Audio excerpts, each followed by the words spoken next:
Assalamualaikum warahmatullahi wabarakatuh. Alhamdulillah, Allahumma shalli wa sallim wa barik ala sayyidina Muhammad wa ala alihi wa sahbihi ajma'in. Jumpa kembali dengan saya dalam program Ustadz Menjawab di Tribun Jambi. Kita menjawab kali ini pertanyaan salah seorang penanya yang bertanya tentang zakat profesi. Apa yang dimaksud dengan profesi? Kalau kita buka Al-Quran, kalau kita buka hadis, kita tidak jumpa kata-kata profesi itu. Di dalam Al-Quran umpama ada firman Allah, "Qul kullu ya'malu 'ala syakilati." Bekerjalah kalian sesuai dengan profesi kalian, keahlian kalian.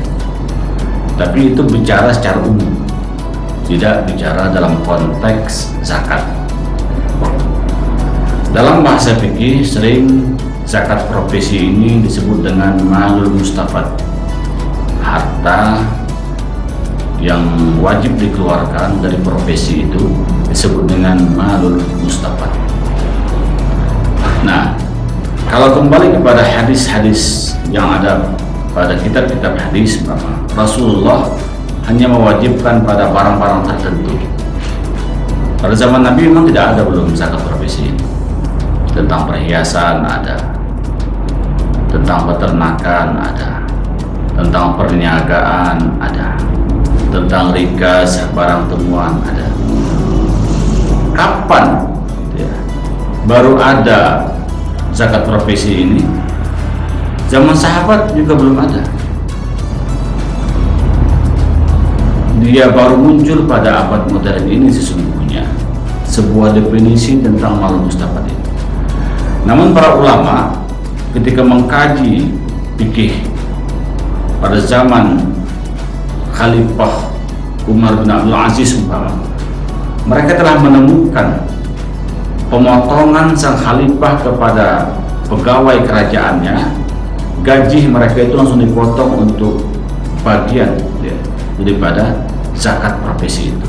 Nah, inilah yang kemudian oleh para ulama disebut dengan zakat profesi itu. Nah, kalau kita kembali kepada ayat Al-Quran, apakah ada payung hukumnya? Apakah ada cantolannya? Sehingga para ulama berani mengatakan hari ini zakat profesi itu memang ada. Ternyata ada. Umpama surat Al-Baqarah ayat 267. Ya ayyuhalladzina amanu anfiqu min thayyibati ma kasabtum mimma akhrajna lakum minal ardh. Infakkanlah, keluarkanlah, zakatkanlah pekerjaan-pekerjaan yang baik yang kalian lakukan itu dan segala sesuatu yang kami tumbuhkan dari bumi. Jadi ayat ini berlaku secara umum. Al-ibratu bi umumil lafzi la bi khususis sabab. Itu kaidah dalam usul tafsir. Jadi ini ayat ini berlaku secara umum. Apapun pekerjaan, kalau dia menghasilkan, mencukupkan dan mengayakan, maka wajib kita keluarkan zakatnya. Nah, bagaimana perbandingan umpama ada orang memiliki kebun sawit, kebun karet yang luas, dia berdalih saya tidak kena zakat. Kenapa? Karena tidak ada dalam Al-Quran karet, tidak ada dalam hadis sawit, memang tidak ada. Yang ada itu makanan pokok, gandum, kias gandum, padi. Orang bertani padi, memiliki ladang, memiliki sawah satu peta saja, dapat 100 kaleng, dikeluarkan 10% kalau dia tak ada hujan. 10 kaleng dia keluarkan dari 100 itu. Sementara kebutuhan padi itu ya hanya mungkin cukup untuk makan. Wallahu alam, setahun pun mungkin belum cukup, belum dapat apa yang ditanamnya itu, tapi dia keluarkan dengan ketaatan para petani-petani kita dulu. Mereka keluarkan 10%-nya. Nah, sementara sisi lain ada orang memiliki puluhan hektar bahkan ratusan hektar sawit atau karet, mengatakan tidak wajib zakat. Ratusan baris kelapa tidak berzakat dengan alasan tidak ada dalil yang mewajibkan zakat kelapa. Nah, di mana letak keadilannya?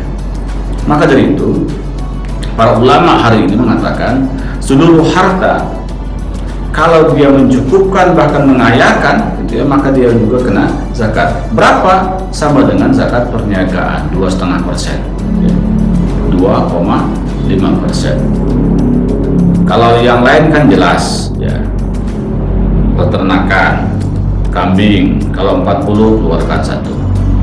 Kalau emas juga sama, kalau ishruna mithqalan sebanyak 20 mithqal, kalau hari ini hitungannya 85 gram emas itu, maka dikeluarkan dia 2,5%. Perniagaan juga sama, kalau hasil daripada perniagaan perdagangan itu dalam setahun itu, dalam masa haul itu mencapai nisab, berapa nisabnya juga sama dengan emas tadi, 20 mithqal atau 85 gram emas, maka keluarkan juga 2,5%. Kalau rikas juga jelas, rikas itu 20% dari hasil temuan itu. Anda menggali kolam, ternyata dalam kolam itu ada periuk emas, ada piring emas yang mahal sekali, maka keluarkan barang temuan itu 20%. Nah, mal mustaqbal ini cantolannya kemana? Kiasnya. Jadi ini berlaku kias ya. Itu sama dengan perniagaan tadi, sama dengan emas tadi, 2,5% dikeluarkan itu. Kapan? Dalam masa haul juga.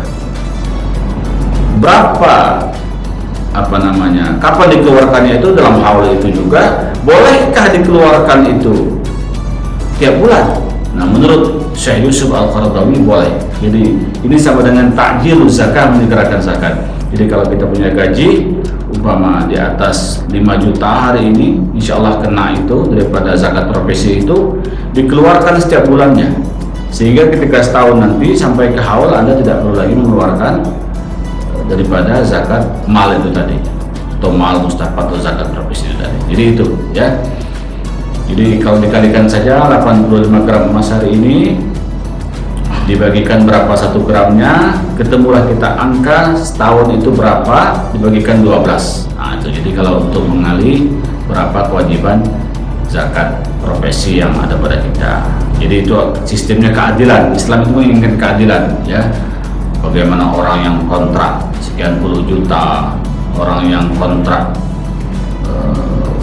hanya waktu sebentar saja mencari uang, dalam semalam bisa dapat uang berjuta-juta, kok tidak kena zakat? Nah itu dirasakan kurang adil. Maka itu para ulama hari ini menghukumkan tetap juga kena kewajiban zakat profesi itu tadi. Demikian, mudah-mudahan bisa menjawab pertanyaan saudara kita yang bertanya dalam kesempatan kali ini. Assalamualaikum warahmatullahi wabarakatuh.